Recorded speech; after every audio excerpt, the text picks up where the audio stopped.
So, yeah, talking a little bit more about auditions. So, um, you've obviously taken some big auditions and had success. And I think all of us as musicians can agree that so much of taking an audition or performing is in the head, right? It's a psychological endeavor, right? So, 100%. can you share with us some routines or just some things that you've developed in your years of taking auditions that have helped you be in a as optimally focused state of mind as possible for those auditions? Sure. I think what helped me the most was actually sitting on an audition panel now, like Mm, knowing what it's like to be on the other side, knowing what they're listening for on the other side and what the situation is like has actually allowed me to visualize the entire process much more fully. mm, So now when I stand, if I'm taking an audition, mm, I can picture, I can know exactly what's well, I can't know exactly, but like I know to a fairly high level of certainty of like what they're looking for on the other side or like what their mentality is on the other side. And number one, that puts my mind at ease. I'm not like dealing with a bunch of unknowns. mm, Um, but also I can, you know, I, and it also depends on like what position you're going for. But let's say for concertmaster, I mm. know like what sort of player usually they're looking for, what kind Right. of lead, like what kind of playing they want to hear, like they like what level of risk or like musical risk they Mm, want to hear. So like all this kind of stuff you can factor in after you like sat in an audition panel and like mm, heard through the whole entire process. mm, Um, but I think doing your research on an orchestra before um, taking audition is extremely helpful. Obviously, you will never know who the panel, who's on the panel. mhm, At least in a U.S. orchestra, that's confidential information. Um, but you can know, like, oh, for example, like Cleveland, mm, extremely clean. mm, Philly, mm, super clean. mm. And you can listen for, and now with modern day YouTube and all this Right. kind of stuff and recording, like you can tell, like, oh, they do this slide here, they do this shift here, they Mm, do this tempo, like you can see, and also like what conductor does what. There's so much information that you can get even before you go into an audition that mm, like you're like, oh, if I play this way, it might actually stand out to them, and that mm, might surprise them that I actually know this already. mm, mm, Um, and therefore it makes me memorable. mm, And I think most like the biggest thing about being playing an audition is like making sure that people remember you mm. for the right reasons, Right. for Right. good reasons, Right. not because you like totally messed up the Yeah. Don Juan run Right. up to the bridge, which I have done multiple times. So it's all about preparing yourself and playing in a way that makes you stand out and makes the committee remember you after you know 30, 40 people, and then they're voting on who they want to pass. You Mhm. want to be the one that they remember. Right. So that's yeah. Yeah. It's like you said, it's mostly mental. It's Mm, mostly mental. And if you're able to calm yourself down and play uh, well and in a way that you think best represents your playing, mm. it's going to bring you a lot of success. And then after that, it's all luck Yeah. because it's you can play super well, but perhaps that's not what the committee's looking for, or perhaps you are in a group where it's like also four or five other superstar soloists like Right. Right. nailing the crap out of everything. Like it's a lot of stuff can happen, or like it's right before lunch and the committee's like not 100% focused. Mhm. All this kind of stuff happens. So like you play if you're able to calm down, play what how you want. The rest is up to is not in your hands anymore. So Right. Well, and can you talk a little bit about the difference between taking a concertmaster audition as opposed to a section audition? Because I mean, aside from the fact that you're playing more uh, concertmaster solos for these auditions, yeah, can you talk a little bit about maybe like how you should go about playing for a concertmaster audition as opposed to a section audition? sure. Section audition, I definitely think you need to be more. reserved and square. Mm, Although you still have to play musically because mm, in an like excerpts are still music. Like you're right. there's so many times we hear people just come in and it's just like metronomic and etude, like, and we're Mm, just like, come on, like mm. this is like we don't want you playing like this in the orchestra. Like we want you to phrase, we want you to play with musical integrity. Mm, This is not like how well can you like execute. No, it's no, like you still you mm, have to play it musically mm, with concertmaster and principal type playing. I think I will definitely look and listen for like how many musical risks are you taking in your solo playing or like your Mozart or your Bach? Like how intrigued am I of your playing? Like how many like am I learning anything from the way you're playing that? And if that interests me, then you're someone I want to work with. Um, and so that's from the solo stuff and from concert master solos. Like if you're playing it differently than me, and it like intrigues me as well, I'm mm. also very interested. I'm like, wow, okay, I Yeah. haven't thought about it this way, Mm, but I might steal that from you. That's mm. usually like a good sign. Yeah. So I think if you play it, it's like please don't play it straight. Mm, Please don't not take risks. I want to see someone who is willing to step out of the box, out of the comfort zone, and do something like extremely well, whether that be like playing something extremely soft, taking a lot of time in a way that makes musical sense, mm, or you know, just someone who's willing to push the boundaries and mm, not play cookie cutter. I think mm. that's the biggest difference between principal positions and section positions. Section positions you can definitely like if you play well and you Yeah. execute well, like yeah, Yeah. you'll nine times out of 10 you'll be fine. Yeah. But for concert or principal audition, like if you only do the cookie cutter stuff, then like Mm, that's definitely not enough. You have to right. wow us in a way that we're not even expecting to be wowed. So Mm, it's about bringing who you are as a musician and then um, seeing if it fits with the current group that you're playing with. mm. Yeah, that's really helpful. Yeah, it's so funny because when you were talking about like people playing very cookie cutter, I feel like it all really kind of goes back to like the psychological aspect of things where like when you're in that pressure moment and you're just like so nervous. And for a lot of people, it's like, they're at a stage in life where they're desperately needing a job, obviously. So they're in that Yes, position where like they're probably just predominantly thinking like, oh, I better just like not miss anything, right? And so I think just trying to get out of that headspace in an audition is such a hurdle for a lot of us as musicians. So yeah, yeah. yeah. And I mean, I've definitely been there too. I what motivated me to apply for orchestras was I don't know if you know Nathan. I haven't I've never told Nathan Chan this story either. Mhm. But I remember. Do you know Will Chow by any chance? He plays in the BSO now. I've met him once, yeah. You know the Yeah, name, yeah. yeah, yeah. So Will and I are really good friends, Mhm. and I hope he doesn't mind me telling the story. But I think we were like 22 or 23 years old. Mhm. We were older kids at Curtis, Mhm. and we were just hanging out one day, and we were like, Nathan Chan, what the heck are you doing in Philly? Like we see him, he walks into Curtis, like, what the heck are you doing here? Nathan, I can't. Nathan, I can't Right. say Nathan. Nathan is Nathan. Yeah. Like he's just like super happy to see us, super bubbly guy, and Yeah. he's just like he walks up to me. He's like, "Oh, I was taking the Philly orchestra audition, and it didn't go very well." And I was like, "Oh yeah, of course, it's the Philly orchestra. Like this is crazy. We're just students. Right. We're just like we're screwing around." And I think it was for like a title position. It was for number. I don't remember. It was like Sure. number two or number three, something like Sure. that. Yeah. Something very prestigious.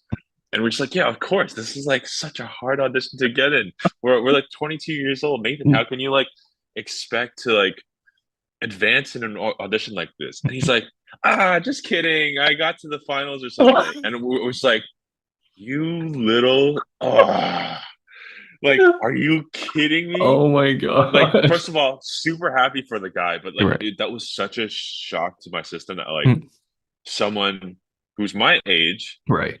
is able to like do so well in an audition. Mhm. Like, and it was definitely like, no, I was like super happy for the guy, but it Mhm, was mhm. also just like Kevin. Like, it was a reflection of like, Kevin, what are you doing? Like, you're still applying for competitions, and Mm, it's like even if you win, so what? Like, it yeah. doesn't guarantee anything. It doesn't Right. guarantee a Right. paycheck. Right. And I think that day, like Will Chow and I, like we went to some like grungy dive bar across from my apartment in Philadelphia, and we were Mhm. just like drinking Yinglings and like contemplating. It's like, here is Nathan Chan taking over the entire world. Like, what are we doing? Oh my Um, gosh. and then like I remember that night, like I went back to my apartment and I just like applied for every job, and that's where I applied for the Mm, LPO job. And mm, I think very soon after, like thank God, very soon after I won the job for LPO, mm. and Will actually won the Pittsburgh job. Right. Uh, but I can guarantee we like Will and I have talked about this. Mhm, We both it was because Nathan Chan came in and just like totally like blew our minds mhm. by doing so well in Yeah. these auditions. I was like, okay, we gotta start Oh doing this. man. Um, That's yeah. but yeah, no, but sorry, that was a No. total tangent. No. Going back to your question of, I think, mentally, it's just when you, at least for me, I remember like getting to a place where I was so desperate to win a job that I stopped caring. Mm, Where it was like,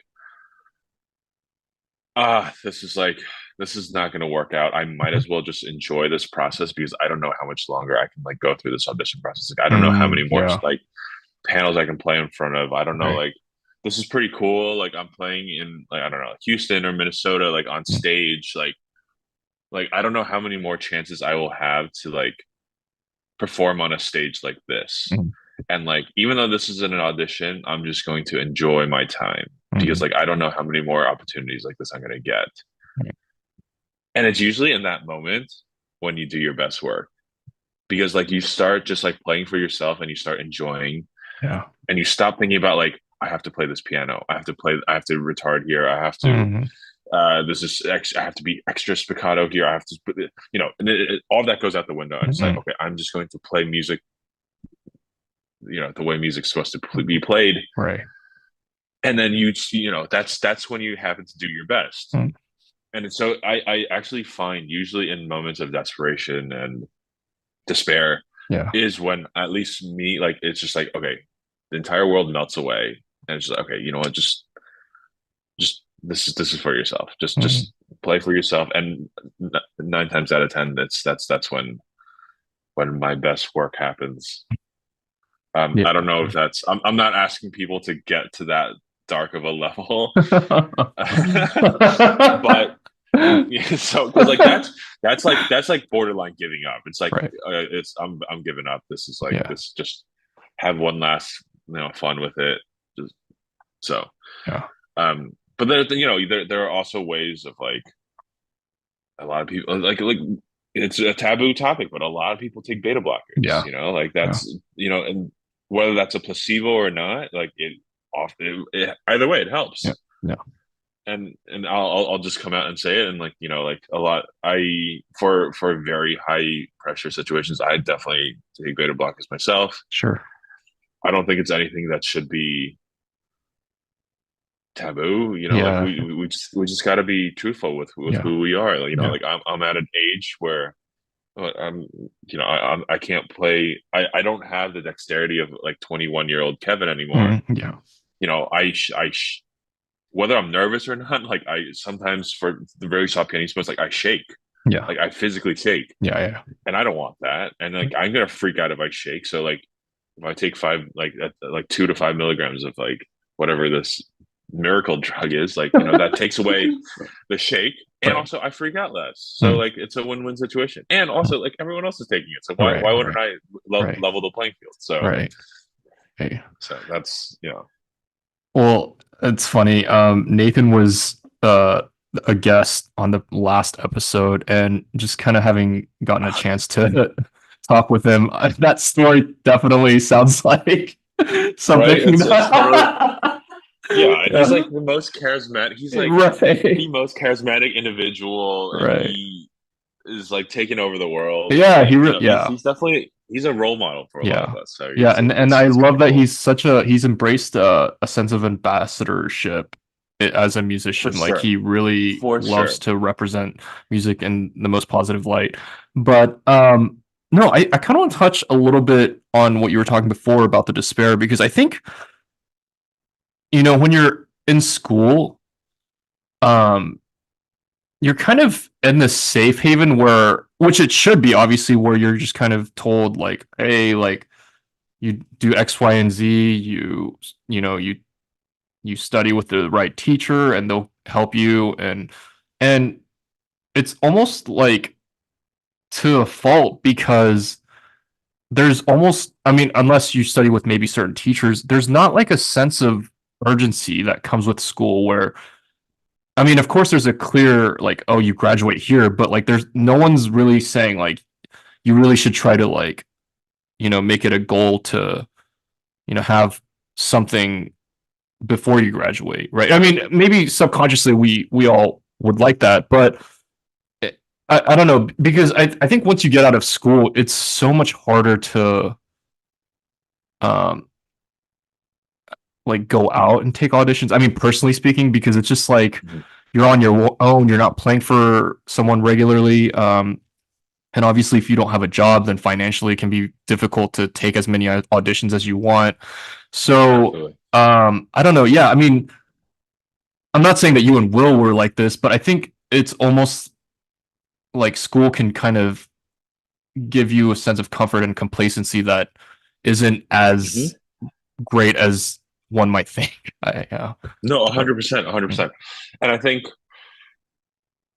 yeah, I mean, school is definitely a safe haven. And I have to say, I'll speak personally. Like I was very lucky. Like Colburn, financially free. Curtis was right, also financially free. right, Curtis was also incredible. I didn't really start taking auditions till Curtis. So, mm. but Curtis was amazing where they had financial help for you to go take auditions Oh too. wow. Mhm. Yeah, so like they were, yeah, I owe so much of like not only for my musical training, but also like financial support to help me Right. set me up for my career. Like they've helped me Yeah, out a lot. yeah. But I see the thing is like I also knew this. Mm, I also knew that like this is a lot of money that they're like just giving you and that are here. Like mm, why wouldn't you take advantage of this? mm. Where like if you leave school, like I was doing an AD, I don't know if it's called whatever. I was doing Yeah, yeah, diploma yeah, yeah, at Curtis. yeah.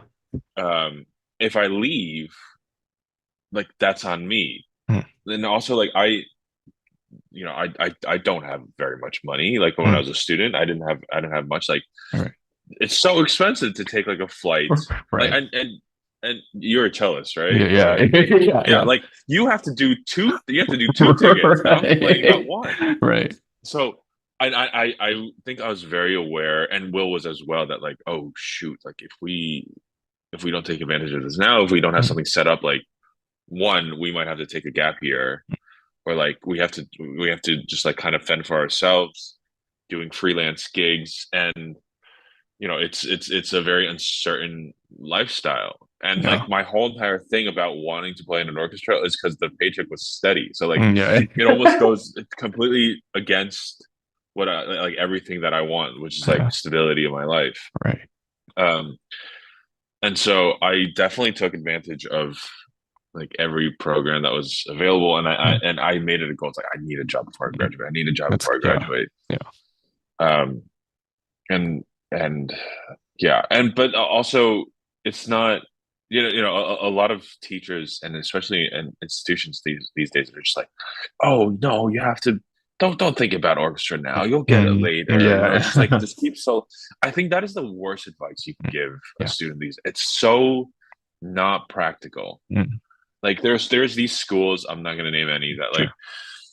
that there's like, oh, we train soloists. Mm, I was like, yeah, but you pump out 100 students a year, you're gonna train 100 soloists a year.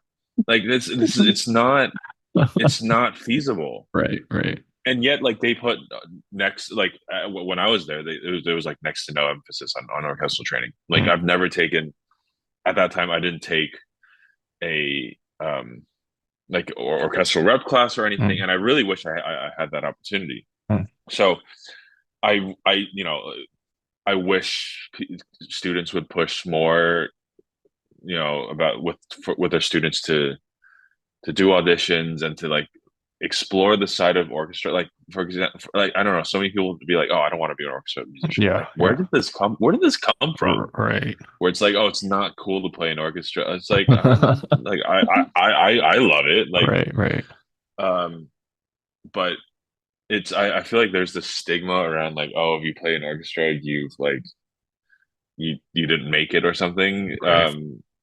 But 9 times out of 10, these are the people that are playing into their 60s and 70s, and then the other people like switch careers. Yeah, So, um, so I think, yeah, I just wish schools would put more of an emphasis on like, yes, definitely push the solo and the chamber stuff because like that fits you, that betters you as a musician overall, mm, mm, 100%. And if you happen to make it to be a soloist or a chamber musician, or if that's like what the career path that you want to take, that right, is awesome. Like right, I please, but like if you want like a longer career and life in music, and then definitely always consider orchestra as like a very viable option. right. Yeah, I don't know if it's like I don't know if people over the years deliberately kind of shun the orchestra life. I feel like at least in the last 10, 20 years or so, maybe with the, you know, advent of social media, I feel like the soloist life has kind of been overly glamorized to Oh, where, for sure, it's overly yeah, glamorous. yeah. Yes, So I feel like, definitely. and of course now with every international competition, it's live streamed, so everyone is watching each other. So um, it's become this culture where it's both good because it's allowed for the level to be higher.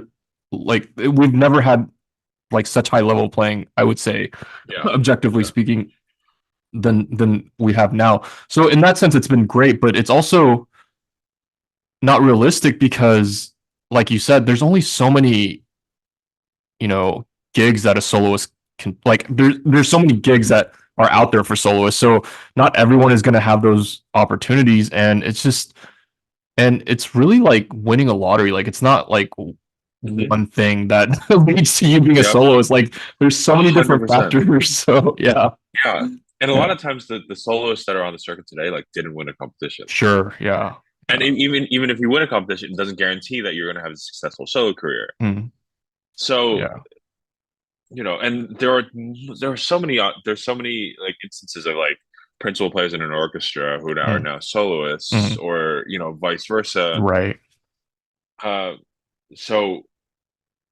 doing competitions is not the only way to be successful in music by right, any means. right, yeah. And just quickly, speaking about Curtis, because you said you did like a AD. I think since you've left, they have implemented a master's program, which I I think think, so. I yeah, think so. I Yeah. was like so shocked by. It. I was like, whoa! Like Curtis was always like a diploma or a bachelor's school, so Yeah. that was really Yeah.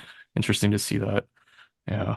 Yeah, for Um, sure. I definitely probably I don't know. I feel like growing up in an Asian household, like collecting the degrees is probably quite fun. I probably would have gone for the masters if I could have, yeah. but I definitely remember it was not an option Right. when I was there. Right. Yeah. Yeah.